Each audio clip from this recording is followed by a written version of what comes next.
Today I am a man on a mission because I am driving the Tata Tiago. This is the first factory fitted car in India जिसमें आपको AMT और CNG दोनों factory से साथ में मिल जाते हैं। बाकी सब गाड़ियों में AMT भी मिलता है, आपको CNG मिलता है, लेकिन साथ में ये कॉम्बिनेशन किसी ने आज तक ऑफर नहीं किया जो टाटा मोटर्स ने ऑफर किया है। तो आज के इस वीडियो में we are going to basically do a range test of this car. गाड़ी में फुल टैंक CNG भर के रखा है, दोनों टैंक में फुल भरा है CNG and I have reset the trip meter to 0। गाड़ी को मैं नॉन स्टॉप चलाऊंगा till it runs out of CNG। Let's see how many kilometres it does, 160 kilometres, 200 kilometres, जो भी होगा नॉन स्टॉप चलाएंगे गाड़ी को to see what is the actual range that you will get with a full tank of CNG on this car. We had done this with the Tata altars CNG also in 2023। तो start करते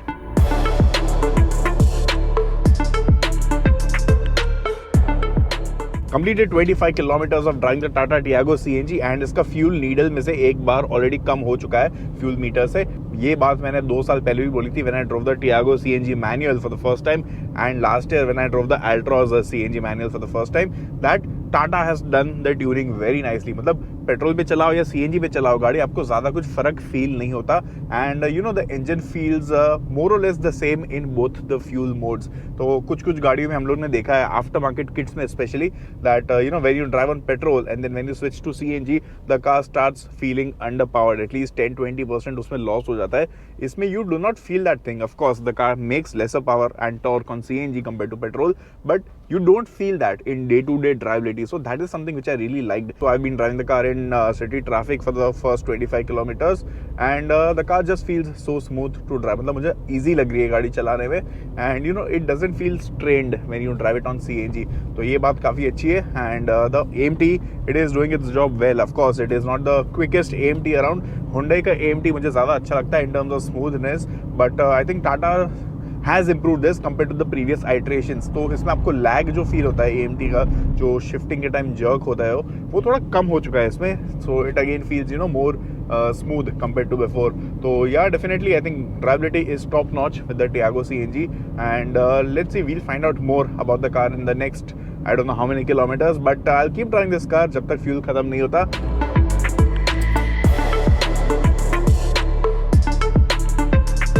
So I've completed 75 kilometers of driving the Tiago CNG AMT और अभी fuel indicator से 2 bars कम हो चुके हैं and 3 more are left and I think the car will do 170-180 kilometers easily। देखते हैं कैसा होता है। Right now I am on the Mumbai-Pune expressway and I am actually liking how you know this car is driving around। काफ़ी stable feel हो रही है गाड़ी। Right now it is at 80 kilometers an hour and चल रही एकदम आराम से गाड़ी effortlessly।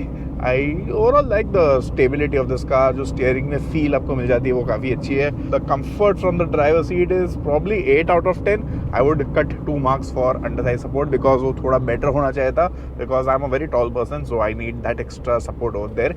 वही Harman का ऑडियो सिस्टम इसमें आपको मिल जाता है, so मैं गाने सुन रहा हूँ, माइलेज टेस्ट भी हो रही है। One thing I would like to point out that because of the unevenness on the road, जो bumps आते हैं, जो undulations आते हैं, those are felt inside the cabin for sure। एक छोटी बम्प फील होता है गाड़ी के अंदर because of the 14-inch tyres. तो अगर 15-inch के टायर्स होते गाड़ी में तो ज़्यादा स्टेबल होता है डेफिनेटली। 14-inch के टायर्स की वजह से वो थोड़ा फील होता है और एक चीज़ मतलब ऐसे there is a lot of vertical movement happening around.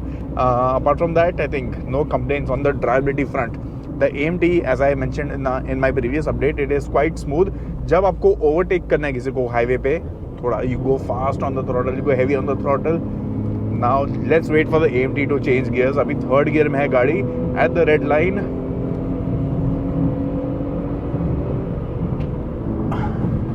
अब जाके अपशिफ्ट हुआ, so it takes a couple of seconds to upshift and that head nod movement is felt over there, but again it is better than the previous iterations of AMTs that we have seen।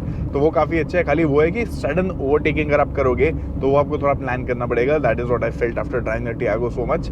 एक काम करते हैं, so on the same stretch I'll drive the car twice, once in CNG once in petrol। देखते हैं दोनों modes में 0 to 100 outright acceleration में कितना डिफरेंस आ जाता है, तो वो देखते हैं। Then I will give the next update at probably 150 kilometres.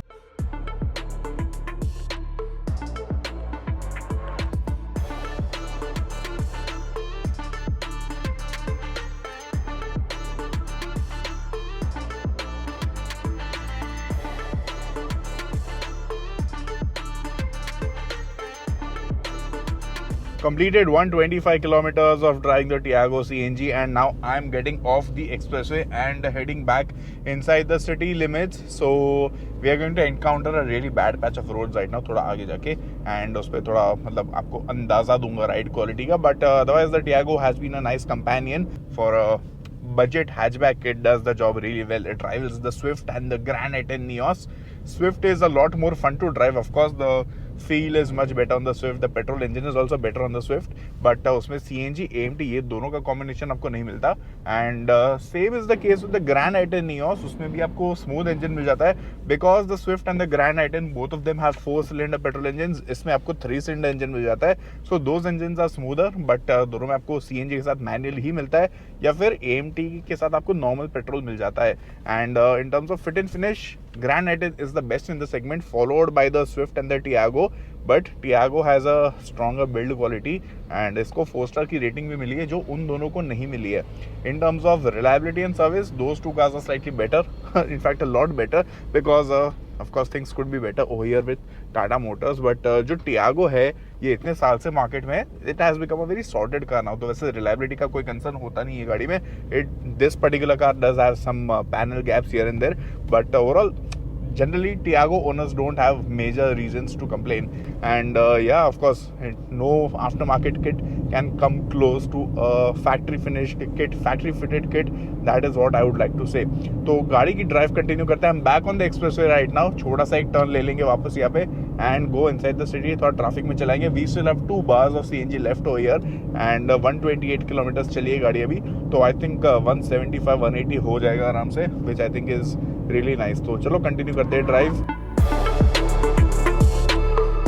So I'm back from a drive in the Tiago CNG. Finally CNG इसका खत्म हो गया and the car has done 173.5 kilometers. The light is blinking since a while. Since around 10 kilometers the light is blinking और 3-4 kilometre आराम से चल जाएगा इसमें. So ideally 180-185 kilometers is something you can expect on a full tank of gas. अभी running cost की बात कर लेते हैं. Now with a petrol car, with such a petrol car जो 12-13 की माइलेज देगा सिटी में, हाईवे पे थोड़ी ज़्यादा माइलेज आपको मिलेगी. Then the running cost per kilometer will be approximately 8 rupees per kilometer. With CNG the running cost comes down to 4.5-5 rupees per kilometer at the max. तो यहाँ पे आपको मतलब काफ़ी सेविंग्स हो जाती है. ओनली डाउन साइड इज़ कि आपको CNG की लाइन में कभी कभी रुकना पड़ता है if you stay in such an area जहाँ पे बहुत भीड़ लगती हो फ्यूल पंप पे. But apart from that I think I really enjoyed the Tiago CNG AMT. So I am back after a range test in the Tiago CNG. Range तो आप लोग ने देख ली, but overall I think the car is quite nice. Well finished package जैसी feeling इसमें आपको मिल जाती है. And I like that Tata is offering something or the other for every kind of customer. Tiago आपको नॉर्मल पेट्रोल में भी मिलती है, CNG में भी मिलती है, मैनुअल AMT पेट्रोल के साथ दोनों आपको मिलते हैं, CNG के साथ भी दोनों मिल जाते हैं. And the good thing is that even on the top most variants they are offering CNG. Rivals tend to offer CNG on the lower end the mid variants only. तो ये एक इसमें अच्छी बात आपको मिल जाती है. Overall the car is quite nice. थोड़ी आउटडेटेड फील होती है, मतलब 2016 में आई थी वाली generation, so it feels a little old now. But overall I think Tata has given it regular updates to make it feel fresh. गाड़ी में आपको फीचर्स मिल जाते हैं सेगमेंट स्टैंडर्ड के हिसाब से. And talking about the price, this one is 10,10,000 rupees on road Mumbai XZA plus CNG automatic. So basically the premium for CNG on the automatic is around 80,000 rupees. यानी कि अगर आपने नॉर्मल पेट्रोल AMT ली और अगर आपको उसमें CNG जाए then the additional premium is 80,000, which I think is well worth it because इसमें आपको factory finish मिल जाती है. You get a full proper warranty coverage with this car and the whole fitment, the whole testing of the CNG kit has been done nicely, जो आपको after market में नहीं मिलेगा same quality का.